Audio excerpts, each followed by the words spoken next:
புதுக்கோட்டையில் சாலை விரிவாக்க பணிக்காக 100 ஆண்டுகள் பழமை வாய்ந்த மரங்கள் வேரோடு வெட்டி வீழ்த்தப்படுவது சுற்றுச்சூழல் ஆர்வலர்களிடையே மிகுந்த வேதனையை ஏற்படுத்தியுள்ளது. இதை பற்றி விவரிக்கின்றது இந்த தொகுப்பு. உலகம் முழுவதும் மனிதனால் அழிக்கப்பட்ட காடுகளை ஈடுகட்ட மரக்கன்று நடும் பணி நடைபெற்று வருகிறது. மேலும் ஒவ்வொரு ஆண்டும் உலக சுற்றுச்சூழல் தினம் பொதுமக்களிடம் விழிப்புணர்வை ஏற்படுத்த உலகம் முழுவதும் கடைபிடிக்கப்படுகின்றது. இந்த ஆண்டு நில மீட்பு, பாலைவனமாதல் மற்றும் வறட்சி தடுப்பு என்ற கருப்பொருளுடன் அனுசரிக்கப்பட்டது. சுற்றுச்சூழலை பாதுகாக்க மரங்களை வளர்க்க வேண்டும் என்று அரசும் சமூக ஆர்வலர்களும் அவ்வப்போது விழிப்புணர்வை ஏற்படுத்த மரக்கன்றுகளை நட்டு வருகின்றனர். ஆனால் மரங்களை வளர்க்க மெனக்கெடும் அரசு வளர்ச்சி என்ற பெயரில் 100 ஆண்டுகள் பழமையான மரங்களை அழிக்க ஒப்புதல் அளித்துள்ளது. பொதுமக்கள் மற்றும் சமூக ஆர்வலர்கள் இடையே பெரும் அதிர்ச்சியையும் ஏமாற்றத்தையும் ஏற்படுத்தியுள்ளது. புதுக்கோட்டை மாவட்டத்தில் போக்குவரத்து நெரிசலை கட்டுப்படுத்தும் வகையில் தமிழ்நாடு அரசு நெடுஞ்சாலைத்துறை சார்பில் 37 கோடியே 14 லட்சம் மதிப்பில் திருச்சி புதுக்கோட்டை அறந்தாங்கி மீமிசல் சாலை 2 வழித்தடத்தில் இருந்து 4 வழித்தடமாக மாற்றுதல், சாலை பாதுகாப்பு திட்டத்தில் 11 கோடி மதிப்பில் சாலை வளைவுகள் அகலப்படுத்துதல் மற்றும் சாலை சந்திப்புகளை மேம்படுத்துதல் பணி ஆகியவற்றிற்கு கடந்த மார்ச் மாதம் அடிக்கல் நாட்டப்பட்டு பணிகள் தொடங்கப்பட்டது. இந்நிலையில் 2 வழித்தட சாலையை 4 வழித்தட சாலையாக மாற்றுவதற்கு நெடுஞ்சாலைத்துறையினர் அனுமதி பெற்று சாலை ஓரங்களில் உள்ள மரங்களை வெட்டி அகற்றும் பணியில் முழுவீச்சில் நடைபெற்று வருகின்றது. குறிப்பாக புதுக்கோட்டை அண்ணா சிலையிலிருந்து கைக்குறிச்சி வரை சாலை ஓரங்களில் உள்ள சுமார் 100 ஆண்டுகள் பழமை வாய்ந்த மரங்கள் வேரோடு வெட்டி அகற்றப்பட்டு உள்ளது. இது குறித்து இயற்கை ஆர்வலர் அலெக்ஸ் கூறுகையில், சாலை விரிவாக்க பணிகள் அவசியம்தான், அதற்காக மரங்களை வெட்டுவது என்பது சரியல்ல என்று கூறிய அவர் தொடர்ந்து கூறுகையில், சார், சாலை விரிவாக்க பணியெல்லாம் அவசியம் தான் சார். ஒரு 3 கிலோமீட்டருக்கு பார்த்தீங்கன்னா மரங்கள் எல்லாம் வெட்டுறாங்க. எவ்வளோ டெக்னாலஜி வந்துருச்சு. மரத்தை ஒரு இடத்துலேருந்து பிளான் பண்ணி இன்னொரு இடத்துல வச்சு அந்த குளோபல் வார்மிங்கை நம்ம ஓரளவு குறைக்கிறதுக்காக ட்ரை பண்ணலாம். கவர்மெண்ட் ஆஃபீஸர்ஸ் கொஞ்சம் இது சம்மந்தமாக கொஞ்சம் சிந்திச்சு ஏதாவது பண்ணாங்கன்னா கொஞ்சம் நல்லாயிருக்கும். ஏன்னா அட்லீஸ்ட் ஒரு 3 கிலோமீட்டர் பார்த்தீங்கன்னா எல்லா மரத்தையும் வெட்டிட்டாங்க. எல்லா மரம் பார்த்தீங்கன்னா ஒரு 40-50 வருஷம் மரம் எல்லாம் பெருசாக இருக்குது.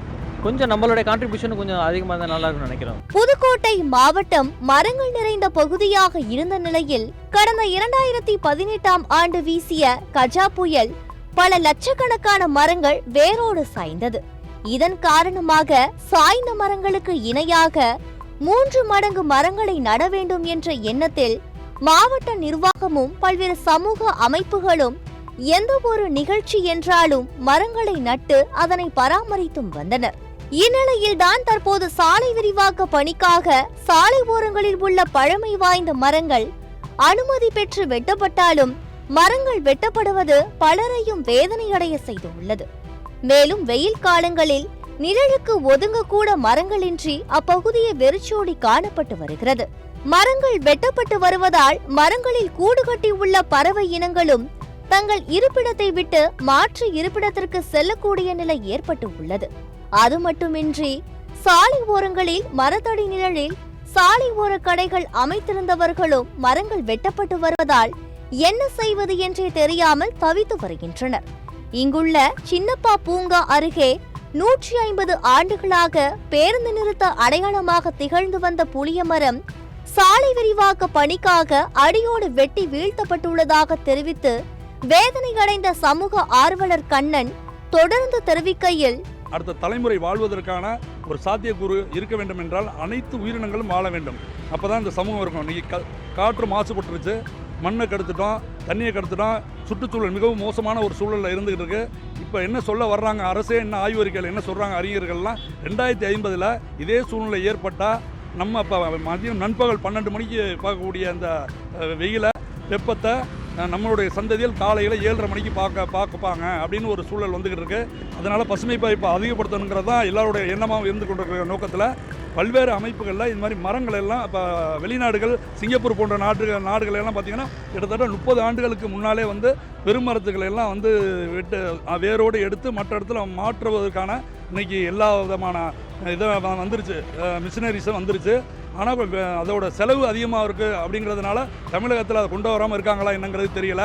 பட்ஜெட் இது மாதிரி மரங்களை வெட்டி வீழ்த்தாமல் பழமையான மரங்களை பாதுகாக்கணும். நம்ம முன்னோர்களை எப்படி நம்ம வீட்டில் பாதுகாக்கிறோமோ அந்த வீட்டுக்கு ஒரு குடும்பத்துக்கு பாதுகாப்போ அதே போல் 150 ஆண்டு பழமை வாய்ந்த மரங்கள் எல்லாம் வெட்டாமல் இன்னொரு மாற்று இடத்துல வைக்கணும் அப்படிங்கிறதான் இயற்கை எங்களோட கோரிக்கையாக இருக்குது. இதை அரசு பரிசீலனை செய்து இதுக்கான நடவடிக்கை எடுக்கிறாங்கிறது தான் எங்களோட நோக்கம். இந்த தருணத்தை பயன்படுத்தி சமூக விரோதிகள் அனுமதி பெறாத மரங்களை வெட்டி வீழ்த்தி வருவதாகவும் கூறியதாக தெரிவித்த அவர், இதனை கருத்தில் கொண்டு மாவட்ட நிர்வாகமும் நெடுஞ்சாலைத்துறையும் அனுமதி பெறாமல் உள்ள மரங்களை வெட்டாமல் பாதுகாக்க வேண்டும் என்றும், அனுமதி பெறாத மரங்களை வெட்டுபவர்கள் மீது நடவடிக்கை எடுக்க வேண்டும் என்றும் தெரிவித்தார்.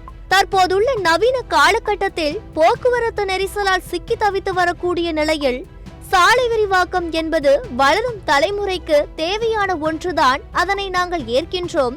ஆனால் சிங்கப்பூர் உள்ளிட்ட அயல் நாடுகளில் பழமை வாய்ந்த மரங்கள் வெட்டப்படும் பொழுது அந்த மரங்கள் மாற்று இடத்தில் நட்டு பராமரிக்கப்பட்டு வருகிறது. ஆனால் இங்குதான் மரங்கள் வெட்டி வீழ்த்தப்படுகிறது என வேதனையுடன் கூறினார்.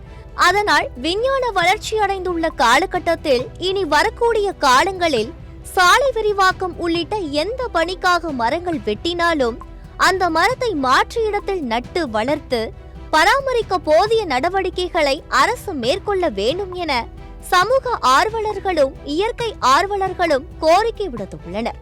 சத்தியம் செய்திகளுக்காக புதுக்கோட்டை மாவட்ட செய்தியாளர் காமராஜுடன் சத்தியம் செய்திக்குழு.